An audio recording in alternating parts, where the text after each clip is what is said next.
San Diego lifeguards make 5,000 rescues a year.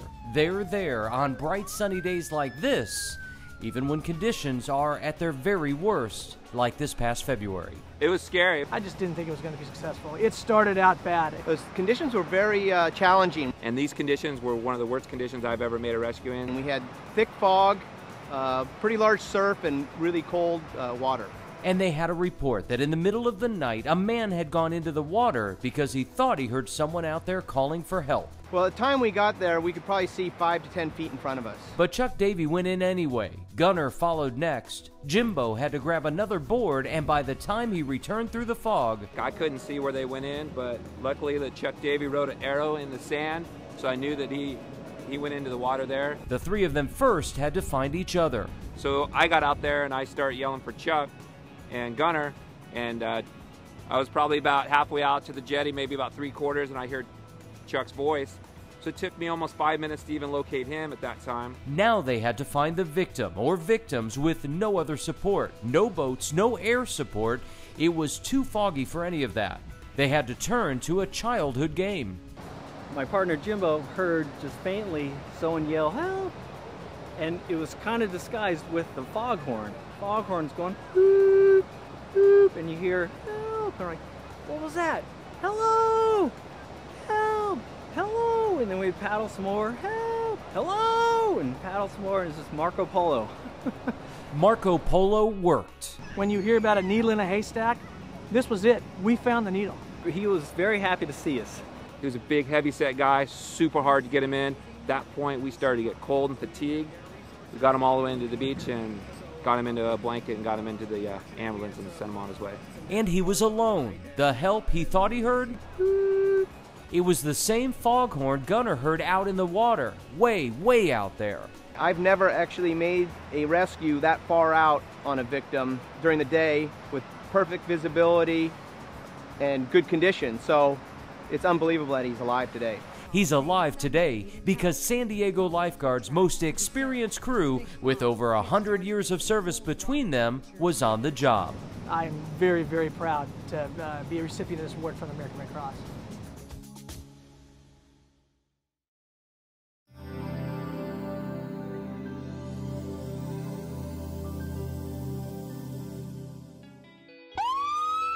The call was given to us from the USS, I think it was the Reagan, one of the aircraft carriers in that location that gave us a call 1416 and told us they heard someone yelling help out in the middle of the harbor. Out in the middle of the night, Petty Officer Cameron King, along with Petty Officer Gregory Waymaster, were on patrol, protecting the fleet from terrorist attacks, suddenly put in a new role, called upon to save a civilian.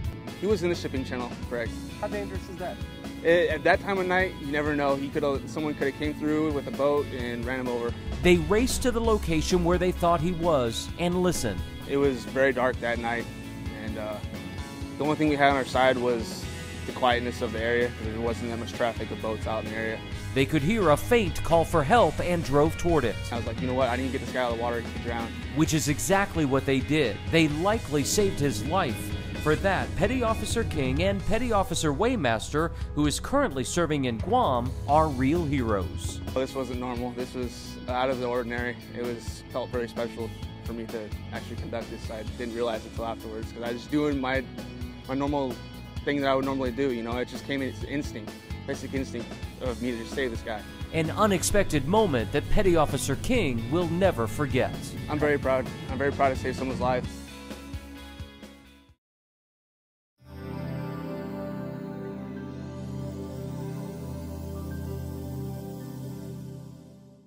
She's an amazing girl. Nicole Miller is loving life, a freshman in college, playing on the school's volleyball team with the rest of these girls gathered the night before a big game. She has everything going her way, which is why since 7th grade, she's been helping others whose lives have been going the other direction.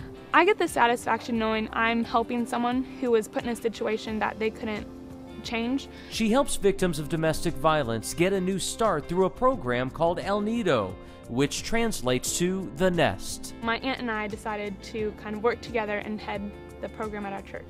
Their role is to provide everything a woman and her children need to get away from their abuser in their new life, in their new apartment.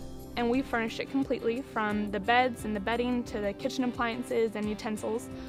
And when they leave, so they go for a 2-year program, when they leave we say you can take whatever you want, the couches, the TVs, the artwork, so they can start their new life with something, because most of the time they come with the clothes on their back and maybe a suitcase full of clothing. So where does Nicole find all of that? Craigslist, definitely. She scours the free section first. Most of it's salvageable, because we don't want to give them anything that we wouldn't want in our home. The rest she buys with money raised through bake sales, silent auctions at church, and donations. Well over $20,000, just because it adds up. I think her parents have shown her, if you're not helping other people, what is really the purpose in life? Are you a hero? I'd like to say I am, but I do what I can to change society for the good. Oh, she's definitely a hero.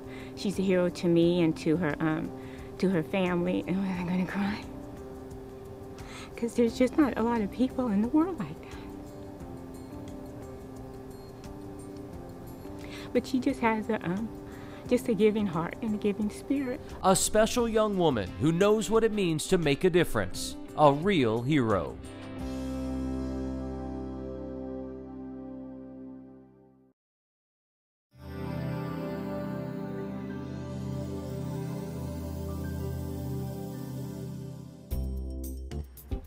A 1987 Ford station wagon. I thought it would be like the perfect surf mobile. It was Randy Mitchell's neighbor's car, but he didn't buy it from her. She gave it to him as a reward for saving her life. He had just returned from surfing when he smelled the smoke. Looked out back and just saw a plume of smoke coming what looked like really close to my house. So I was like, that's not right. So I stand there and then I just kind of bolt out my front door and then look over at my neighbor's house and there's just fire bursting off of a roof. Inside, his elderly neighbor, Virginia Turner, is unaware of the fire. So I just ran in. I forgot she was deaf because I started yelling there's a fire, but she had no idea what was going on. She actually thought I was kidnapping her because I just picked her up. And she was like, stop, stop. And I'm like, I don't, all right. But I'm running you out of here, so. It only took minutes, but as every second passed, the situation was getting steadily worse. And then by the time I ran around and grabbed her, just explosion after explosion after explosion. Air compressors, paints, and equipment sending metal fragments flying through the air.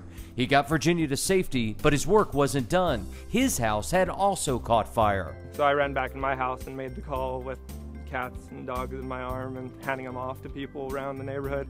Then I had both hoses on the fire after that. Minutes later, the firefighters arrived and took over. Virginia's house was destroyed, Randy's severely damaged.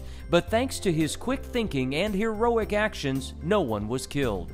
Virginia and her son knew this good deed couldn't go without reward, so that station wagon, the one Randy couldn't afford to buy but knew would be the perfect surfmobile. A couple days later, her son said, you can have the car, so that was a really nice thing, because I didn't have a job at the time, or I still don't have a job. But he does have the car, and as fate would have it, the day he went to license it, guess who was at the DMV at the same time? Virginia and her son. Her son told her, hey, this is the kid that pulled you out. She kind of it was like tearful for her, and she was pretty thankful. Were you supposed to be here that day? I guess so. So how does a young surfer look back on this whole ordeal? The fire, the explosions, his heroic act? I guess this would be like the standout, gnarly occasion of my life. Yep, that about says it all.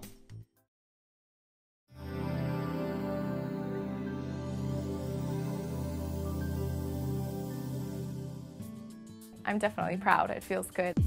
I feel proud to have been part of something that made a huge impact in my life. The girls and guys that I went with, I will forever be family with, and it was a great experience. A great experience with a great group of medical professionals, the UC San Diego Medical Center Emergency Medical Volunteers. A family, as Cassia calls them, a family of heroes. The team's all family to me now, and they always will be.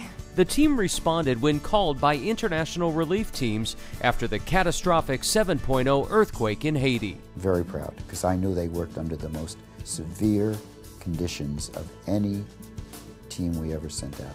We didn't have enough nurses, we didn't have enough doctors in general, just not enough help. We had no blood products, no running water. When we left the United States, we didn't think we would use all the 200 pounds of medicine and supplies we used. They were gone within 3 days.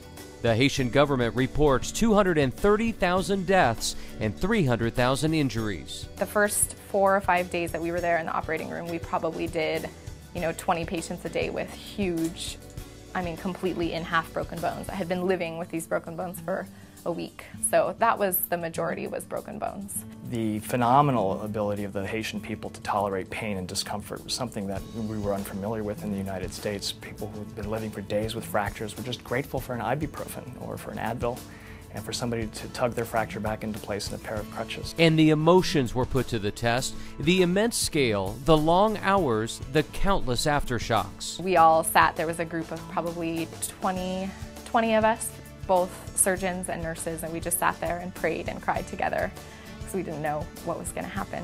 But the worst was seeing people die who would have survived in the U.S. I'm still kind of choked up about it now because it's a woman who was probably in her 20s or 30s who had just a complicated pneumonia. A pneumonia that we would have probably put on a ventilator, intubated, sent to the ICU, would have survived with antibiotics and probably gone home or to rehab in 2 or 3 days. I was left with a 20-year-old gal that I had to move into a shady area, gather people together to sing songs to help her, comfort her, and try to make her very comfortable as she died from a disease that 24 hours earlier I could have treated.